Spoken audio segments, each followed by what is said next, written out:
business. Et c'est Benjamin Louvet à présent qui est avec nous, associé et gérant de Prime Finance. Bonjour Benjamin.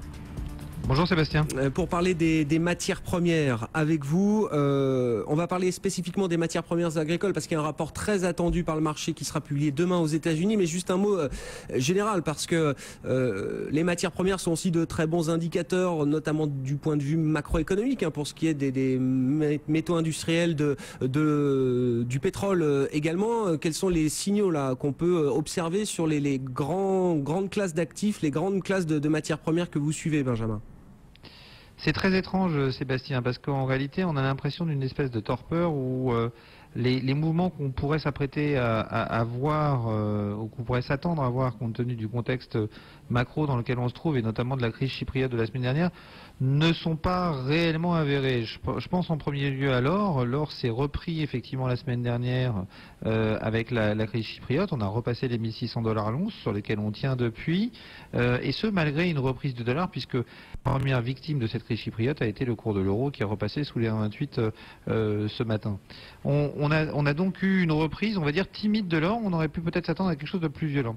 Et puis dans le même temps, on a un marché des actions qui lui se comporte extrêmement bien, le S&P notamment qui est proche de ses plus hauts et Dow Jones qui a fait des nouveaux plus hauts historiques, et ce alors que dans le même temps on observe que les indices des actions émergentes eux, ont du mal à se redresser, voire baissent, et que les métaux de base, qui sont un très bon indicateur comme vous le disiez de l'activité économique, ont beaucoup de mal. Ce mois-ci la plupart des métaux de base corrigent, et en particulier le cuivre, le copper, qu'on dit être un des meilleurs indicateurs économiques, qui corrige de façon maintenant pratiquement continue depuis quelques semaines, et ce malgré un certain optimisme ambiant vu le cours des actions. Mais on constate dans le même temps que la Chine a tendance à ralentir ses achats, même si c'est un peu en train de changer, et que finalement les investisseurs sont plus dans une position d'attente sur le marché des matières premières que sur le marché des actions. Bon, attentisme donc sur ces classes d'actifs,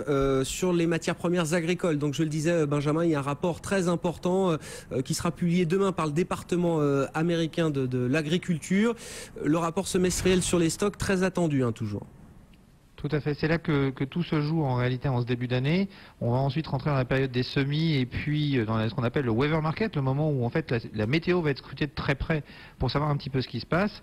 Là on est en début de période, de cette période très importante des semis en hémisphère nord, et donc ce qu'on regarde c'est de quelle situation on part. Et la situation cette année est particulièrement importante puisque on a eu des récoltes très mauvaises, vous le savez, l'année dernière on en a déjà parlé aux États-Unis, notamment sur le maïs et sur le soja. On se retrouve donc avec des stocks qui devraient être annoncés demain à des niveaux extrêmement faibles, et qui vont déterminer un petit peu le positionnement des différents intervenants. Parce que faut bien dire que malgré ces stocks très faibles, pour l'instant on a eu la surprise de voir ces dernières semaines et ces derniers mois les cours des matières premières agricoles, et en particulier des principales céréales et oléagineux, corriger de façon assez sensible, un peu contre toute logique à notre sens et celui d'Agritel, notre consultant.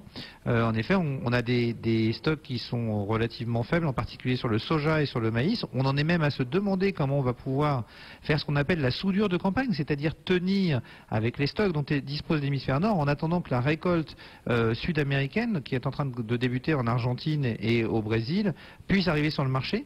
Et cette soudure de campagne est en particulier difficile cette année parce que on a une telle espérance dans les pays d'Amérique du Sud qu'on se demande si cette espérance va pouvoir être comblée, dans la mesure où les ports américains ne sont pas dimensionnés pour combler le manque d'exportation des ports de l'Amérique du Nord. Et donc on commence à l'observer aujourd'hui. On a un problème au niveau logistique sur les camions, on a un problème au niveau logistique dans les ports. Il y a aujourd'hui 70 km de bouchons de camions et d'attente de camions à l'entrée des ports brésiliens, et on a quasiment 70 jours d'attente pour les bateaux à l'entrée des ports brésiliens pour être chargés. Donc on va pouvoir avoir de la marchandise, mais à quel rythme va-t-elle arriver sur le marché?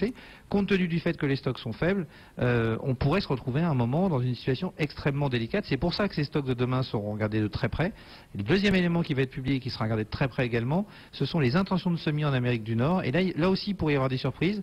Compte tenu de la forte appréciation ces derniers temps, enfin de la reprise des prix du maïs, alors que les prix du soja avaient tendance à baisser, Beaucoup d'intervenants ont pensé que il y aurait deux surfaces qui seraient consacrées au maïs. On parle de 99 millions d'acres pour certains. Aujourd'hui, on est en train de se rendre compte que les achats de graines ont dû être faits il y a quelques semaines et que finalement les surfaces consacrées au maïs pourraient être moins importantes que ça et un petit peu plus importantes pour le soja. Si tel était le cas, on pourrait voir demain le prix du maïs s'envoler et le prix du soja rester sur des niveaux élevés. Un indicateur, peut-être une piste, même si ça n'est qu'une interprétation de notre part chez Prime. Hier, le CME a annoncé qu'il remontait les appels de marge de 30% sur le CME, c'est la bourse de Chicago, hein, c'est ça c'est la bourse de Chicago, tout à fait, sur lequel se traite le maïs. Et elle a annoncé qu'elle remontait de 30% les margins sur ce... Alors que, normalement, on remonte les appels de marge quand le marché est très volatile ou qu'il monte beaucoup. Là, il n'y a pas eu, il y a eu ni une montée violente, ni une augmentation de la volatilité, et malgré tout, augmenter les appels de marge de 30%. C'est un peu curieux. En prévision d'un marché qui pourrait s'envoler, c'est ce que vous nous disiez là. Qui pourrait connaître effectivement une très forte volatilité à notre sens. Merci Benjamin, merci d'avoir été avec nous. Benjamin Louvet, associé gérant chez Prime Finance sur BFM Business.